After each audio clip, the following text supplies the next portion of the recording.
Hello and welcome to SWIMFANS, your number one every kind of podcast for the week. Okay, I am your co-host. My acid green swimming pool in my apartment. I'm Josh McKenzie.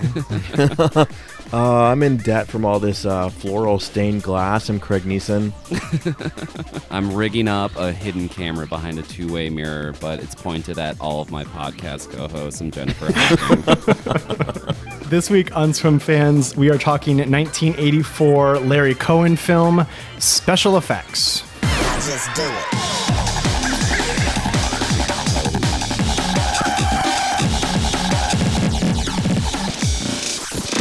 Okay, so if you've not seen Special Effects, all right, so this movie is about Andrea, all right? She is a runaway wife from Texas. She has moved to New York to make it as an actress, and we see her doing some sort of nude modeling, and her husband, who has come from Texas, his name is Keith. Keith has chased her all the way back to her apartment, being like, all right, listen, you've had your fun. We have a kid back in Texas. Let's go back to Texas. So to avoid doing this, Andrea says, oh, but I am in the next Christopher Neville film. Christopher Neville is a famous director in this world, but recently he had a terrible flop that had too many special effects in it, some sort of George Lucas style nightmare that we aren't privy to, that like killed his career. And so she sees his name on a billboard and lies about that. So after she has this confrontation with her husband, she like runs to this guy's actual house, the actual director's house, and he lets her in. And so she actually meets the director that she just lied to her husband about knowing. And Neville's like sort of like flirting with her and whatever, and they quickly progress to having sex. You see that Neville has installed, like a full, like 400-degree stage light system, a camera behind a two-way mirror to film sex in his bedroom, and they get in like an argument in the middle of sex, and so he strangles her to death. All of this having been filmed. Covering up the murder, Neville puts the girl's body in her husband's car. And basically is sort of framing her husband for this. But her husband is like, no, she was going to go see the director, Christopher Neville, and the cops who are trying not at all to solve this crime. Go to see the director, and they're like, is this true? And he's like, nope. So they arrest the husband, but the director, Neville here, hires a fancy lawyer, gets him out on bond. And he's like, all right, so what I'm going to do is I've decided this lady's life is interesting, so I'm going to make a movie about her life. So he does like a casting call. He gets the lead detective to be like a producer on the movie. He interviews all the girls in New York City, and he finally finds one who looks exactly like Andrea. It's the same actress. And so they dress her up like Andrea. This woman's name is Elaine. They dress her up like Andrea, and they begin to film this movie. And it quickly becomes clear that what's going to happen is the director, wanting to sort of blur the lines between fiction and reality, he's going to put the snuff film footage that he filmed into the movie. So what he has to do, is he has to hook reality up to the footage that he shot. So he is doing such things as dyeing this girl's hair to look just like this dead woman. The director fires the man who's playing Keith and hires actual Keith to play himself in this movie. Essentially, Neville also like kills the film developer who saw his snuff film footage. That's pretty gnarly. He kills him with film. Can you believe that? Anyway, so everything is going smoothly. The last act of this movie is that Neville's in the clear, is getting away with this. However, Keith and Elaine pilfer what they don't know to be the snuff film footage, but they try to view it, but they like wire the film reel, the projector poorly, and so it like chews up and destroys the film. So all of Neville's like snuff footage, which is really the impetus for making this movie in the first place, is all destroyed. So what Neville does in this last sort of scene is he's like, okay, I'm going to do it again.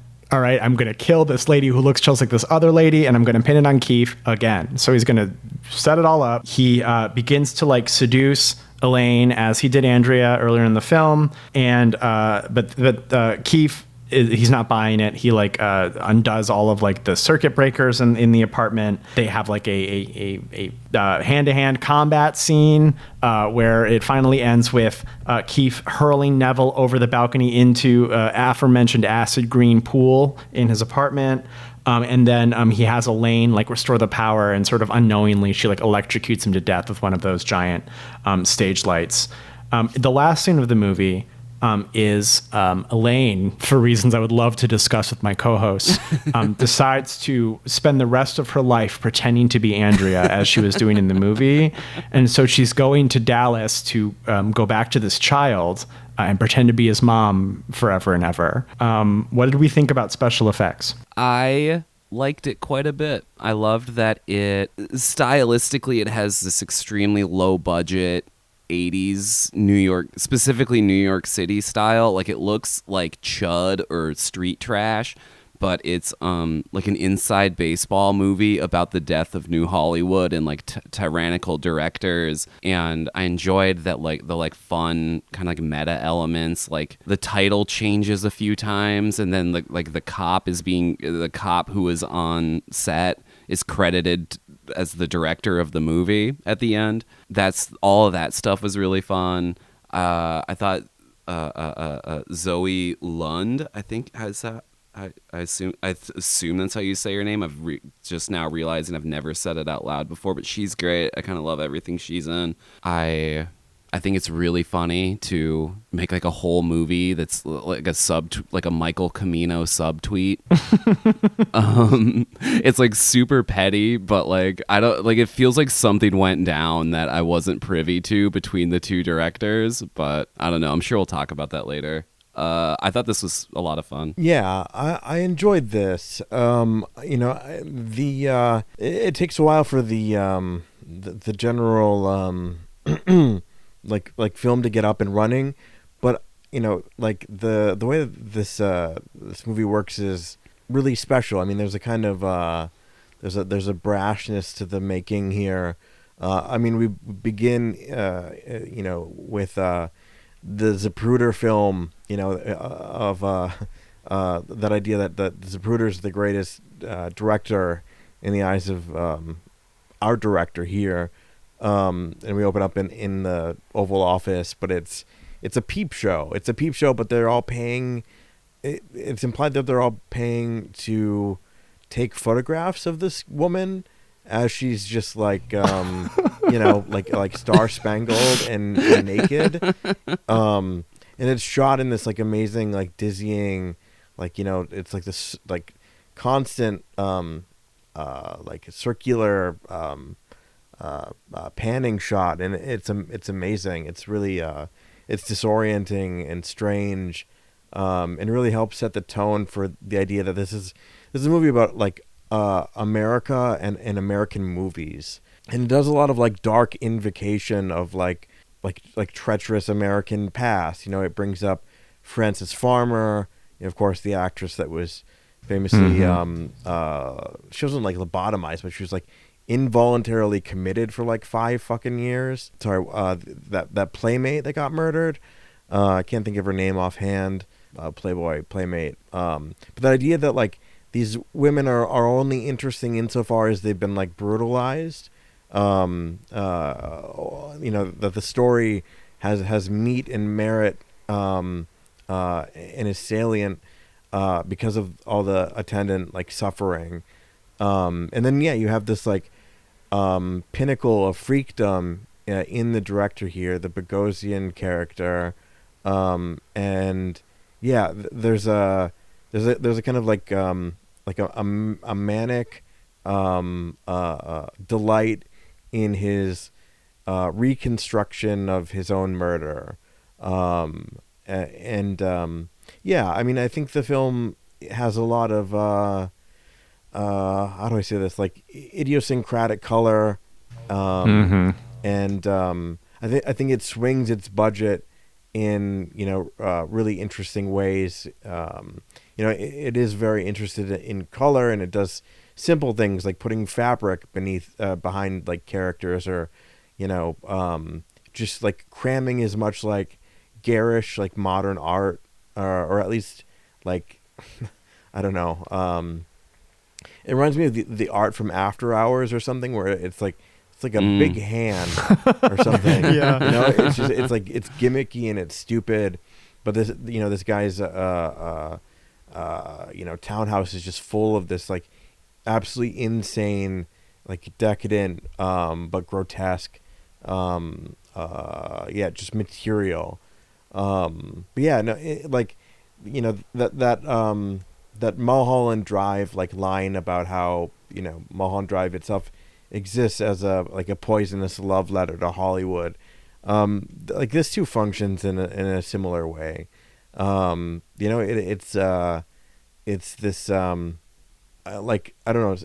Yeah, I'm of the understanding that it is like very specifically about someone. Like this our director, the real director, was in a certain way like coming for a certain type of director, right? Like reading an interview, it was like, I've maintained my career. I'm a B director, and I haven't had the high highs that other people have experienced, and I haven't had the low lows, right? I've never had I've never risen to the heights sufficiently enough to fall. Yeah, I think it's a really somewhat cynical and like dark I don't know commentary on like American movie making, and I think it's it's captivating. It's captivating and it's distressing. I think what I like most about the pictures. What I like best about the picture, the flick. What I like best about it is the sort of movie's sort of guiding principle that like something real, something can be so horrible because we. And I think what's great about this is it becomes sort of more true as time goes on, is that we live our lives in movies and television. So like when you see something horrific in real life, or if you were to see like real footage, it would be easy to be like, whoa, it's like a movie that I'm seeing, right? Like this movie references the Zapruder film. It references the footage of Jack Ruby shooting Oswald, as like these are things that people saw on live TV or shortly after live TV that are so crazy that they feel fake. They feel like special effects. They feel like fiction. And then you have 80 years of a culture whose like idea of violence and sex is supplanted by Hollywood and movies. So I think that's a really interesting concept. The movie's insane though. They're doing like Vertigo for sex murders, which is sort of interesting. All of the prop work in this is so fun. Like everything is like made to distress me. Like I'm braying at the screen. Like I hate Bogosian's like full bed. Like the bed is too small. Like he's having sex with that woman in his bedroom, but the bed is like awkwardly small. Yeah. And then of course you have to use the same bed in the movie, and it just reminded me how much I hated how small the bed was. And this is again the guy who has a hot tub like 6 feet from the foot of his bed and another pool on a different floor of his apartment. So all of the set design is really top notch. It's super fucking strange. So like I like the idea of the movie, and I think that the movie is like bursting at the seams with weirdness, and that sort of lubricates the experience.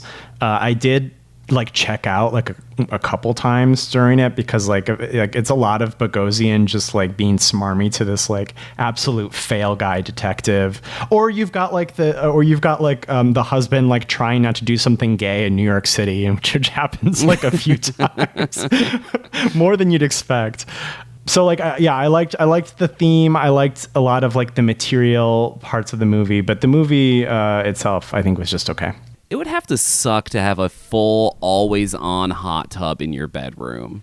Sweltering. You gotta be getting moist just being around that thing. Like, there's stuff growing on you at that point. The humidity alone. Yeah, that's what I'm saying. Like, life was designed to like flourish in environments like that, and I think it would ruin your nice house. Especially if you have an entirely satin bed, you're gonna slide right off. Oh my god! Like it's going. You're sweating. The Like bed slip it has and slide. right, exactly. Oh, fucking nightmare. Yeah, no. It's going to condensate on your very slippery sheets. Yeah. It's over. Yeah. Can you imagine like coming home after a long day? You just want to go to bed, and then like you climb in, and then like you pull the like the bedding over you, and it just like makes like a wet slap. You know? You're just fucking ragdoll out of bed, like no friction. Just Your whole bedroom would be like a Counter-Strike surf map. Yeah. I was about to say it's like a Gary's mod, but all the fucking gravity is like set to 0. Yeah. Well, because also like seriously, those stage lights are so hot. Yeah. And they're like 4 feet from your sleeping body. You'd be in like J.K. Rowling levels of black mold like immediately. Yeah, it's awesome. Yeah. So like, I really can't fault any of the production design for this movie because it's all like incredibly inspired. Mm-hmm. I think it's so great how he kills that like film developer like with a roll of film, but like he like almost decapitates him. Like the film is very sharp. He must be using multiple strips, right? Because a single strip would easily break. Probably gotta. It's a bunch of film. It's. I mean, he does a meta kill, right? He produces a pocket knife, does a cool little like trick with it, flips it around in his hands. He's like, oh no, that's been done before. So he takes all this fucking celluloid and he like it's like probably like an inch thick. And I was thinking like not only would that probably work. I mean, it'd be hard to like hold on to and keep it all together. But it also would cut the fuck out of your throat. Like that shit is sharp at the edges. Yeah. Like as it was happening, it became more and more visceral as I thought about it, you know, as a murder implement. Yeah. that was a good, I'm not sure like what, entirely, that little subplot or how it functions other than to like give him another person to kill. You know, it's like this guy has been developing, I guess, in Bogosian's mind, in secret, without looking at it, without reviewing, all of his dirty, pervy movies that were filmed without, you know, whoever's consent that he was bringing to his bedroom. But then he becomes a loose end. You know, he reveals himself to have seen the murder, the footage, and then, you know, like a fucking douchebag, it's like, you know, why don't you grease the wheels? Why don't you give me some money? Which is usually a bad play when a guy's a murderer. I wonder what he's gonna do about this. Yeah. I'm sure this is gonna end great for you. Yeah. Yeah, like that. As much as I do love the you know, seeing this guy in his big vats of chemicals, that's maybe the only part of the film where I'm like, I'm not sure what we're doing here, but it is a fun diversion. Yeah, well, I mean, I hate to say it. Oh, by the way, Jen, the guy who gets decapitated by film strips voices Hot Coldman. No way. Yeah, so that's Hot Coldman who gets murdered in this movie. But the scene where he's like I don't know. Okay, I didn't go to school for photography. I don't know what his job is, but he's like walking around to giant machines and like checking them with like a clipboard. But he's like the perfect kind of like hot sleazy. So like this is the eye candy shot for me when he's in like the tight tank top tucked into the jeans and he's like walking around inspecting the machines. That was the sex appeal for me in this picture. So to me, that's why it was in there. It's so funny that you say that because as soon as I saw that dude's jeans, I was like, they tailored those jeans for him. Like they're form fitting. Yeah, they're like perfect. It was actually really distracting. I'm like, this guy's supposed to be like slovenly and kind of like a creep, but he's got like the I mean, it's like a Tom of Finland like fit. You know what I mean? Literally that. I think that this is advice for the listeners. I think if you're sending your snuff films out to get developed, you really do have to assume that they're watching them. Yeah. Yes. Like I would never assume that somebody developing my photos or my videos isn't watching them, because I would watch them. I would have to. I would want to know. Yeah. Yeah, I mean that's what 1 hour photo's about. Yeah. Robin Williams' character is just like a lonely old guy, and he gets to process other people's like memories and experiences of the world, and then eventually becomes that is kind of like an erotic thriller, huh? Let's put a pin in. Let's put a little pin in that. Like I would 100% watch people's things and be like, no, I totally just as I was developing, just look the other way. No, fuck that. I'm watching. Mm-hmm. Another thing about this movie that I find has aged really well is that I would think prior to maybe the last 6 years, you really wouldn't imagine that both Hollywood and civil servants would come together like this to make sure a snuff film is widely available for everyone to see. But after various things, after various certain pedophile rings became exposed, you can sort of see how everybody would collude to make a snuff film, part of a mainstream picture. Very prescient filmmaking. Yeah, I mean, it's fucking crazy. Who other? I got like fucking whiplash from this line. Invoked is Roy Cohn, who famously, of course, participated in was a instrument in McCarthyism, and he also helped fry the Rosenbergs, but was a mentor to none other than President fucking dipshit. It's crazy. I mean, this movie is like planting these little dark little seeds, these little reference points.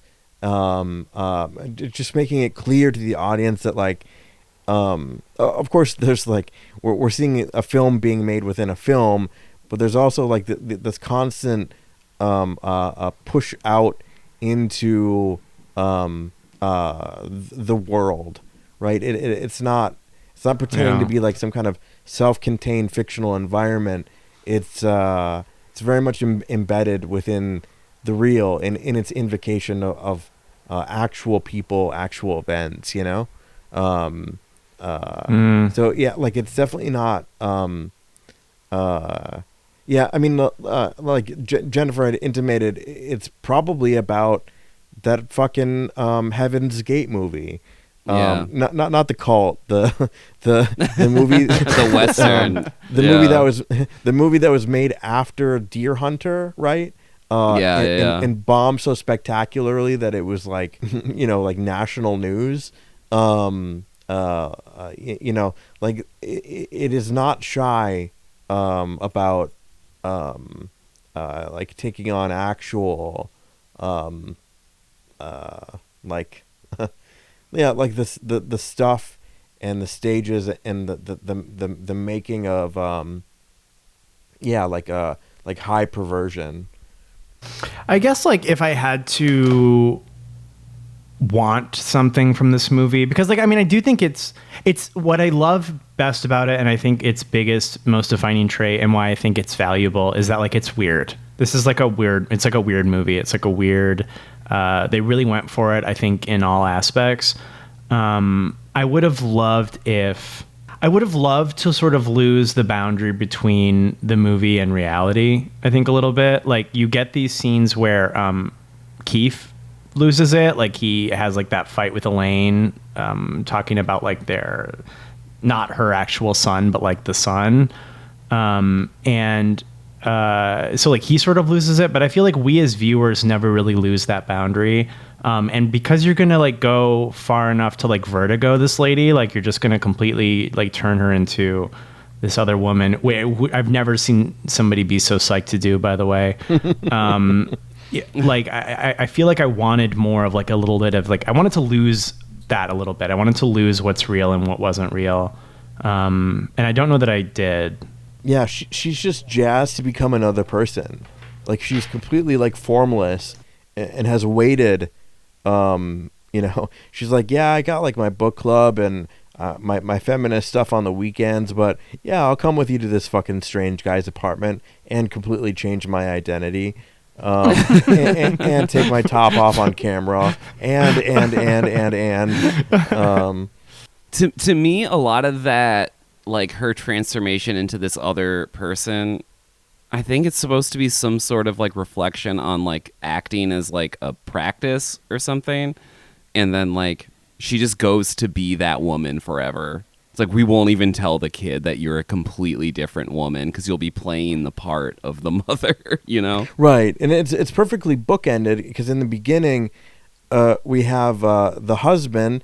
He says, she said, the actor says, I don't know anything about being a mother. And he says, you're an actor, you'll learn the part, or something to that effect. Right. And and that's what her doppelganger does, is she's on her way to learn the part, to perform motherhood to a child that isn't hers. It's a cheeky thing. I find it very cheeky. I don't find it particularly profound, but I do find it like devilish. Like it's a bit of the film's like mischief. Sure. Yeah. It's sillier than it is thought provoking. Right. Exactly. Yeah. But I'm.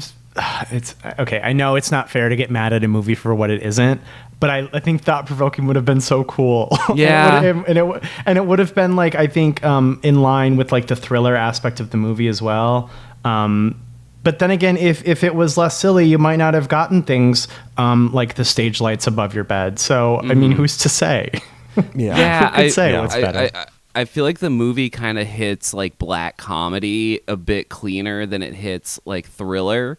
There's like the idea of having like those lights are so hot and there's so many of them in that one bedroom. Like it is absurd that they would be there. And I feel like that's kind of like that would never exist, like is such a contrived setup to enter into. It could only come from being in a movie about making a movie, Yeah, well, and I mean, Craig sort of touched on it, but like the scene where Keith goes to like recruit Elaine when she's still working at the Salvation Army, insane scene. She's just babbling for like a minute straight, like talking about her like, oh, I'm volunteering here and I also do my feminist stuff on Wednesdays, and like she just paints this baffling portrait of a person that makes like no sense at all.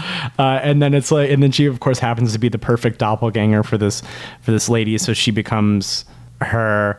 But yeah, I mean, I think that if this, I suppose, was more like a thought-provoking sort of thriller, you would lose like that strangeness at the edges that I do cherish. That scene is bizarre. It's so good. It's got to be a commentary on them needing the actress back in the movie, right? It's like, well, we gave her away. We killed her. We need to find another one. Like, do you still have that thing I donated? It's like the right. It's right. that actress. and she's just like there waiting, and then she just sort of re-enters the movie like Vertigo style. Yeah, I mean, that's a good point. And, you know, if this movie spent more time sort of deconstructing what's real when you're a person, you know, raised by fiction, there wouldn't be that scene where, like, that cab driver is, like, demanding that Keith go support local drag. Like, he's very insistent upon how much he should go to a drag show while he's in town. It's like a couple scenes. It's the scene where he's in the car, and it's the scene where he drops him off, and it's that cab driver's like only reason to be in the movie. And I'm like, what a champion for local queer people. The cab driver is so funny. Like when he. Or there's the one where he's like, yeah, your last movie bombed, didn't it? Yeah, you're like a washed up, pathetic guy now. And it's like, you're just like a cab driver. Like, how do you know so much about this one man? Just like, that's incredible. He's a cab driver, also a New York. I was reading the Variety this week, and you're not looking so hot, Chief. You got a 2.6 on Letterboxd. Yeah. You're not gonna make it. Rotten Tomatoes hated that last one, let me tell you. Just knows like the ins and outs of like New York high society. Like, guess you won't be getting invited to any parties at the Trump plot. You know, it's just yeah. I am obsessed with the idea of like the movie tells you a very famous director, like this guy is big enough to have like retrospectives. I'm obsessed with his idea of like coming on to women. And he's like talking to them at his home, and he's like, I think we should do a slow dissolve to the bedroom.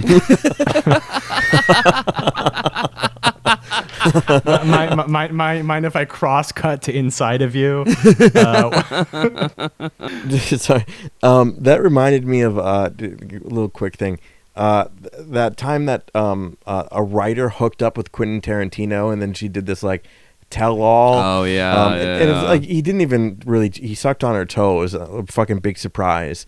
But the funniest fucking thing in that article was at some point during like Tarantino taking her home, he called Kill Bill his seminal film. Yeah. I think about that part was way more embarrassing than the toes part. I mean, the toes part is fucking whatever. I mean, that's the guy's thing. Yeah. Like, I can't even fault him for that. I can fault him for fucking several dozen other things. But it's just it's so. I guess in that way it's like accurately captured or something. The kind of just the insanity, I guess, of being like a director or something. It's like, yeah, conceiving of yourself as a kind of like master of reality in a way. Like your camera is a brush to truth or something. I don't know. It's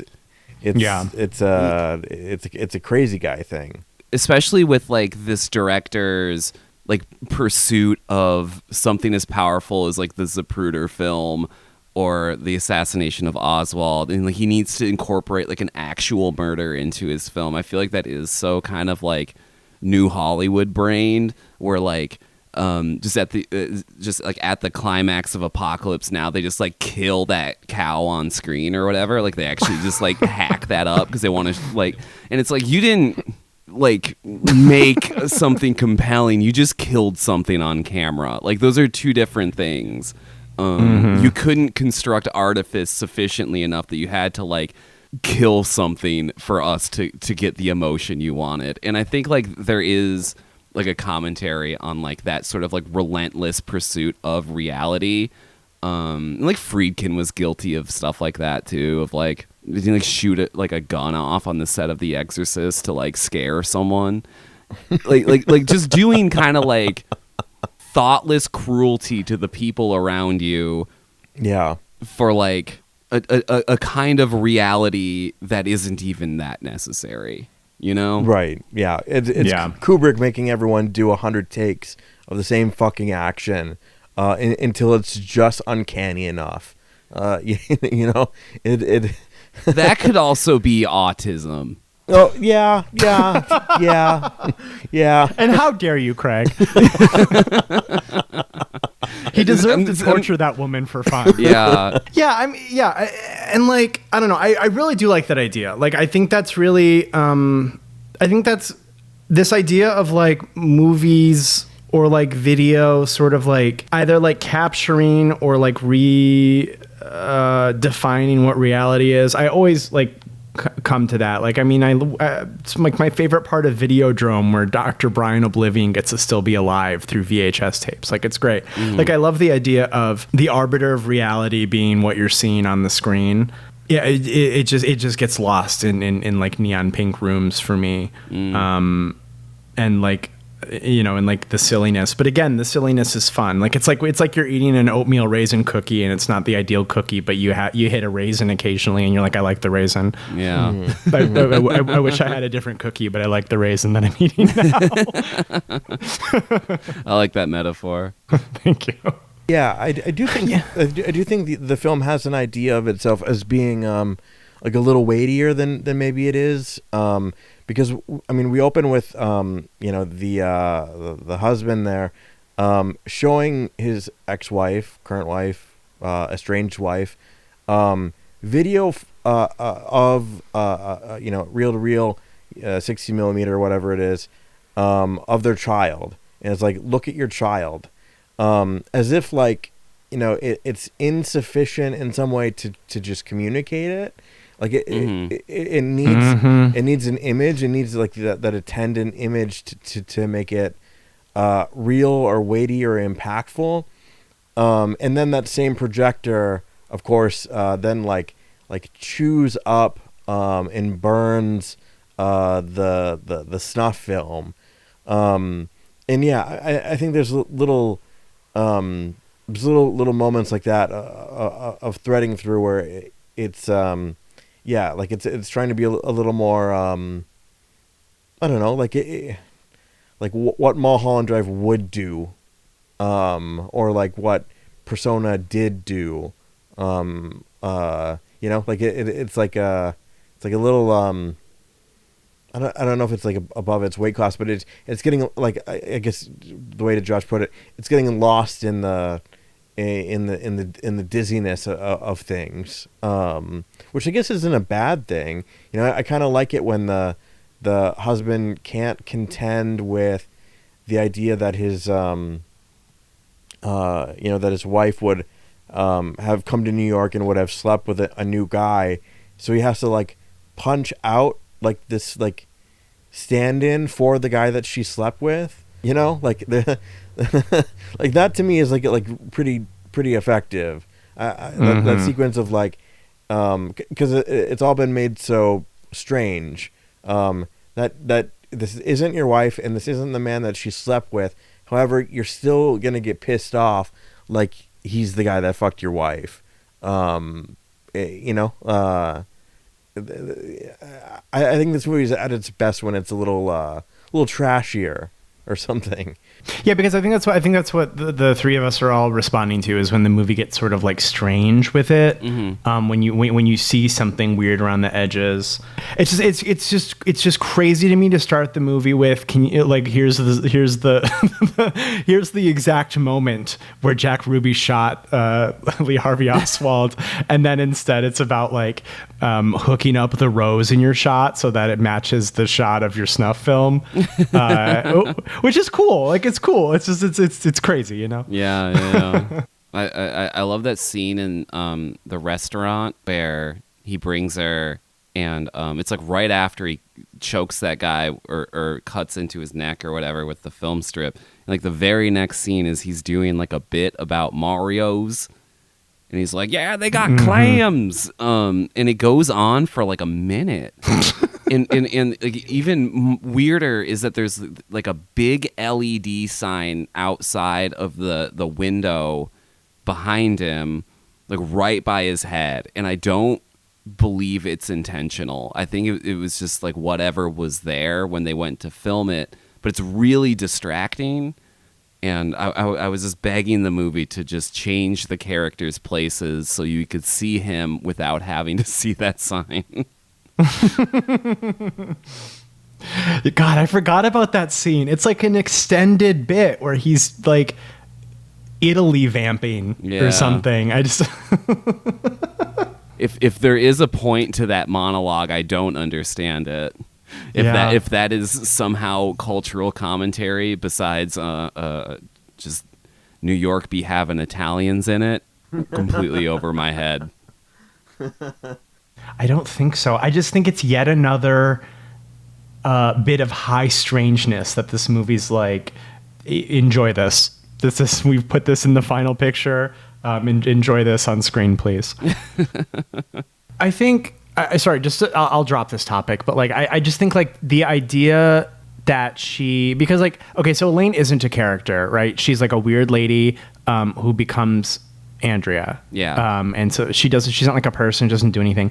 So like I just think this like final scene where she goes to be the boy's the boy's mother. I get it because like, yeah, it's completely in line with she is a non-person and it's this sort of like extended. Yeah. She is a tulpa. Yeah, exactly. This is Twin Peaks: The Return. Where she like she's, you know, as an actress you lose yourself and you become this character, right? And so she becomes a sort of non-entity that takes on this role, and you know, you play the role until you stop, basically. But so in lieu of stopping, she just continues standing herself into becoming this little boy's mother, because that's the role that she's assigned. Totally get the metaphor; it completely works. And I agree with Craig that like the Keith has to bring, for some insane reason, like a film reel of Andrea's child to her, because simply telling about the child isn't real. The only thing that's real is what you're seeing on camera. So like, I get it. It's just such a strong statement that she's now going to become this boy's child, this boy's mother at the end of the movie, when I think the movie just didn't follow through on its theme enough. And so like, it's just like, for me, it's just like, don't do that. Like, leave that boy alone. but like it's you know, it's thematic enough and it's strange enough that you know, it fits. It's a big swing for the end of a film. Mm-hmm. I think ultimately I like it just because it's just her reintroduction to the movie is just so not serious, and like her existence at all in the back half of the movie doesn't make any sense. That like, just like, yeah, fuck it. We found a way to be happy, like make it like happily ever after, through like this impossibly contrived, like actress just becomes the person she's acting as situation. Mm-hmm. That I enjoyed it, but it's strange. It's weird. Yeah. if it wasn't as part of like a greater narrative where, you know, that was kind of incorporated, I'd be a lot more confused by its inclusion.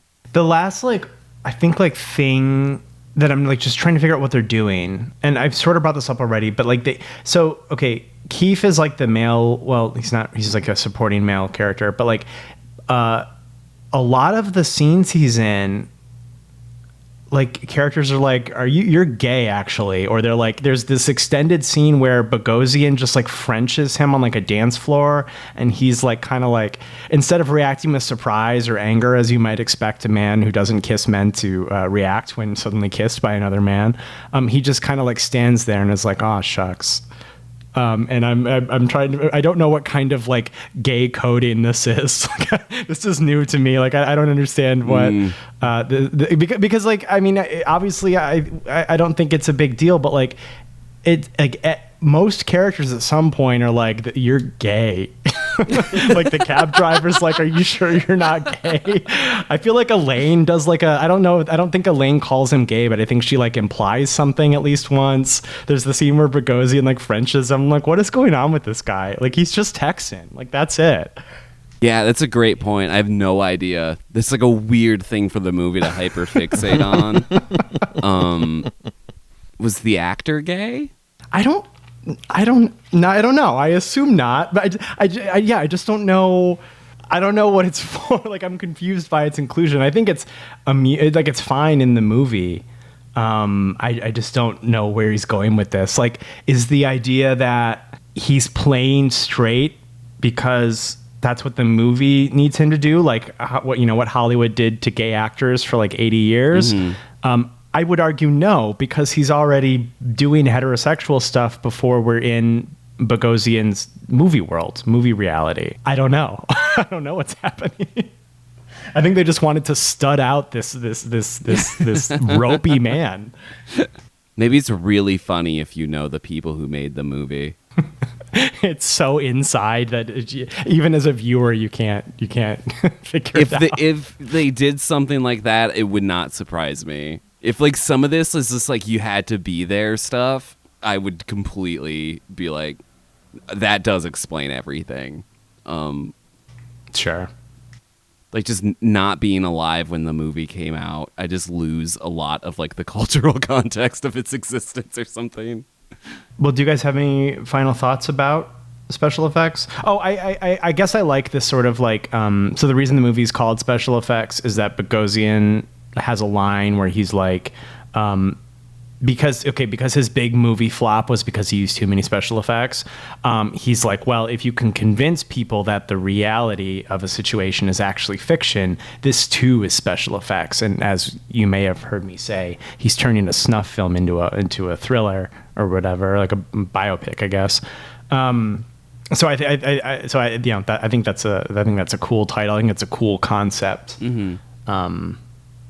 Anyway, that was just to say I like the title of the movie. But what do we have any final thoughts about special effects? I also like that the title is, I don't know, like this isn't a very like special effects driven movie, but it's called special effects. I don't know. There's something fun about the juxtaposition of that, and what someone might expect from a movie called special effects to have next to none.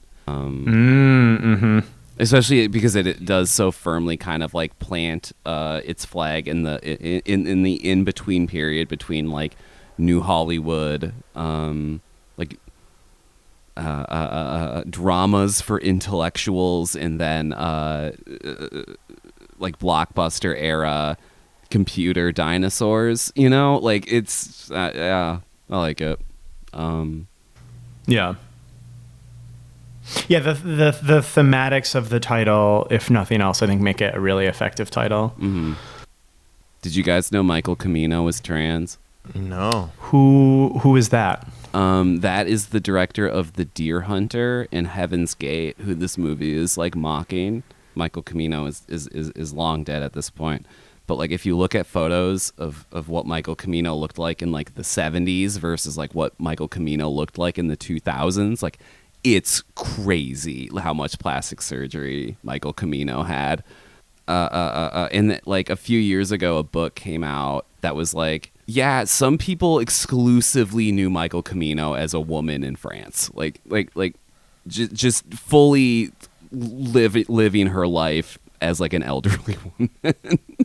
That's fascinating. Yeah. I don't know if we claim her, but I believe she was trans. I love that. I love like a really like bespoke kind of queerness that's so far removed from like any sort of like social identity that it just becomes like there's no names for it anymore. Like this is just like what you're like it's so outside of any sort of societal relationship to sexuality or gender that it just becomes like, I don't know, some weird person's human's eccentricity. Hobby. Yeah.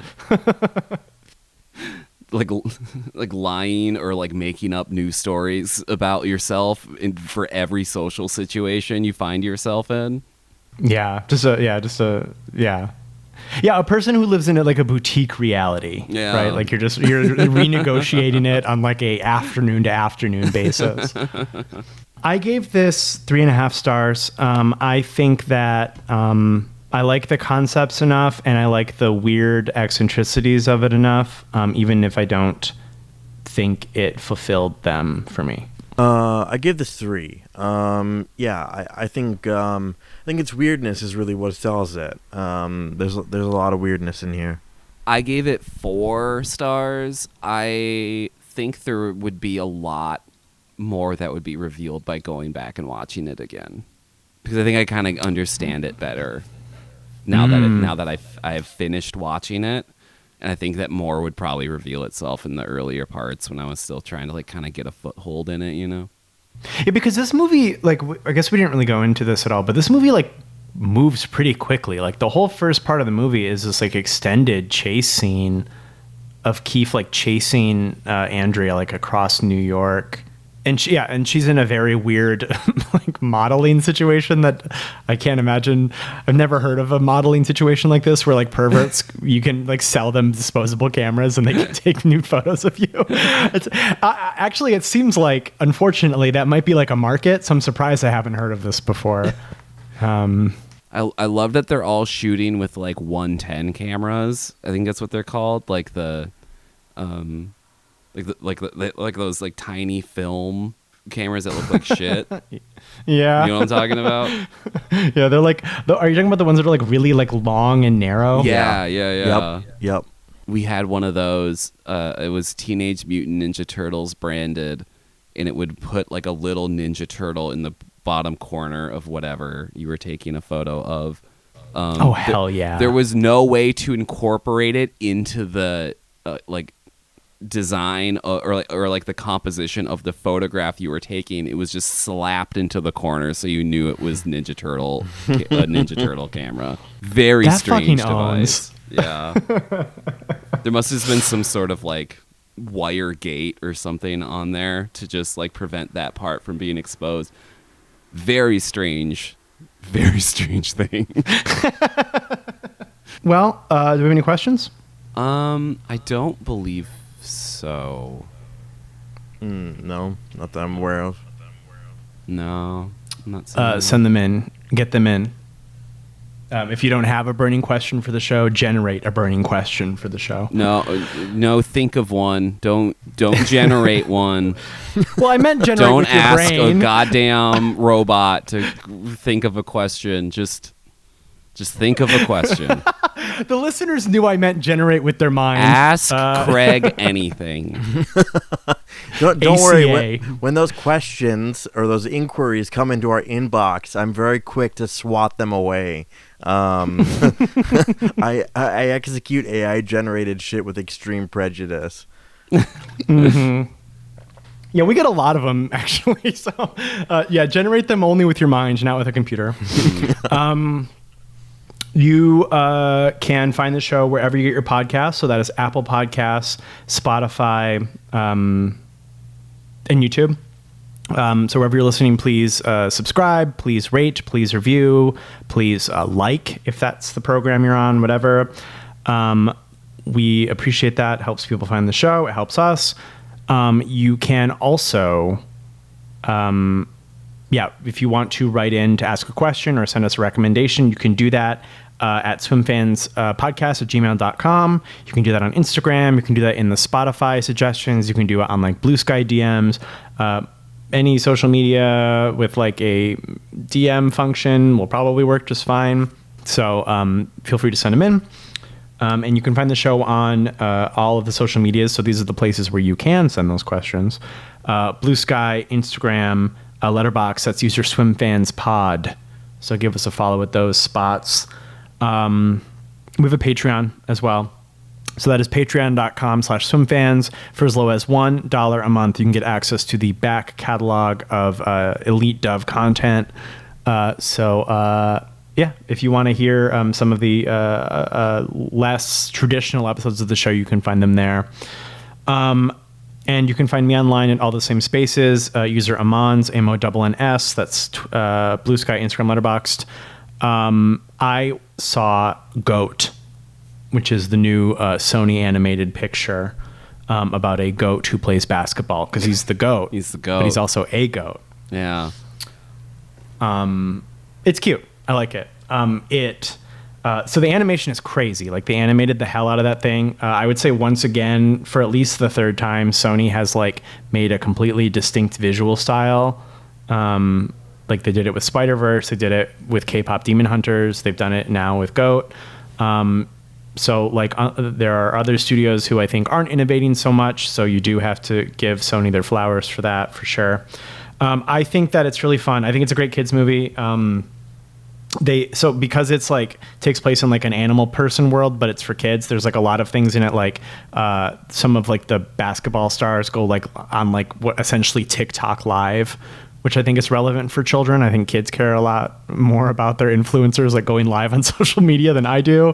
But like it felt, it felt contemporary in a way that didn't feel like pandering or lame, which I think is hard to do with kids media. It just felt very contemporary.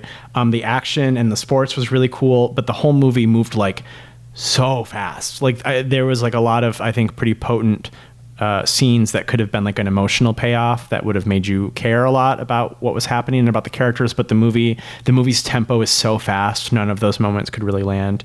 But it's for children with short attention spans. So that is bearing in mind on my evaluation of the movie. It was cute. Jen.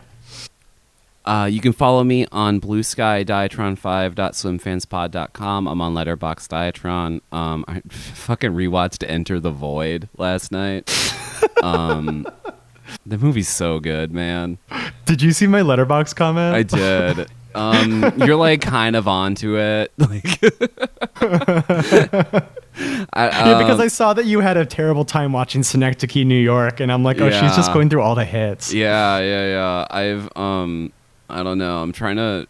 There's like a weird thing that happens when you transition, where like sometimes the things you are really into kind of don't, like they kind of fall by the wayside, and I think like loving movies kind of did a little bit. Like I still watch way more movies than like anyone else I know, but like I watched a lot less last year, and I'm trying to like, I don't know, push myself to kind of find it again.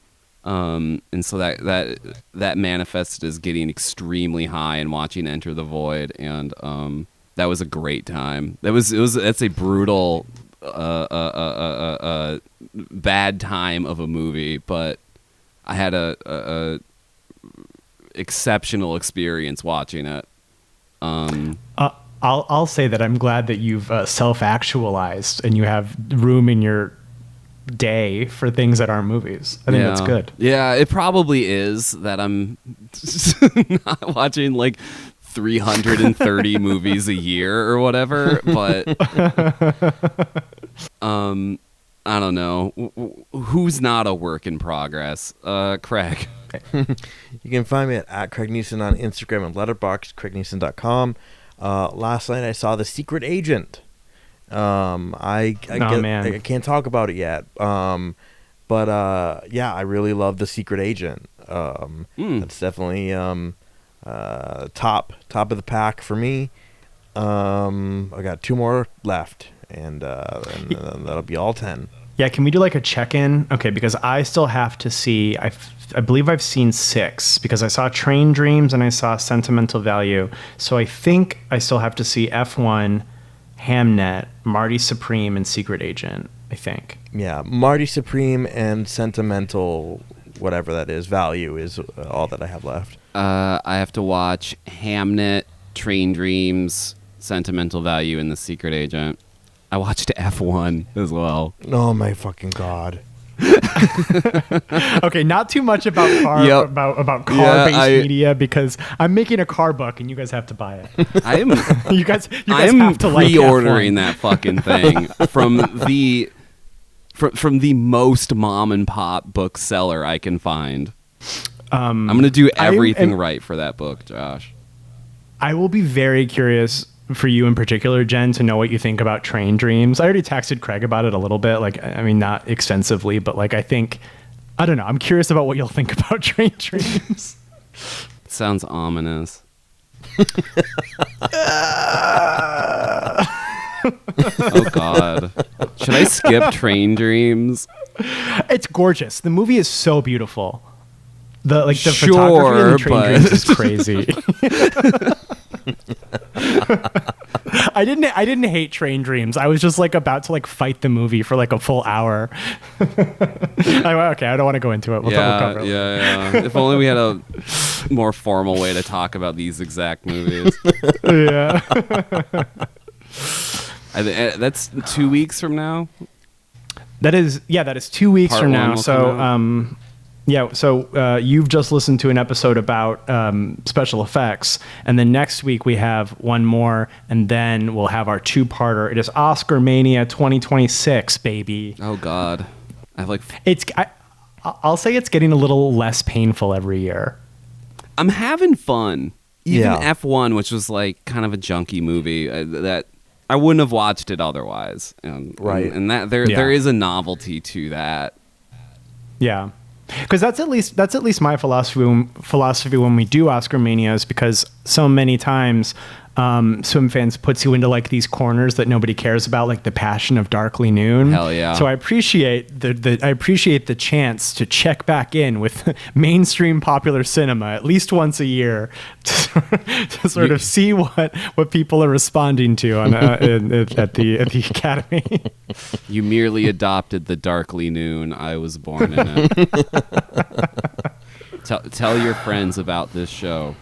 Yeah, do it. Don't make me threaten you. Jen hates when I do that, so don't make me do it. Yep, you have to treat our listeners with respect. If you start acting out, they will probably go somewhere else. No, they know I love them. You're gonna knock them straight into the arms of fake. Their cold, British, lifeless arms. All right, guys. We will see you next week. Bye-bye. Bye-bye.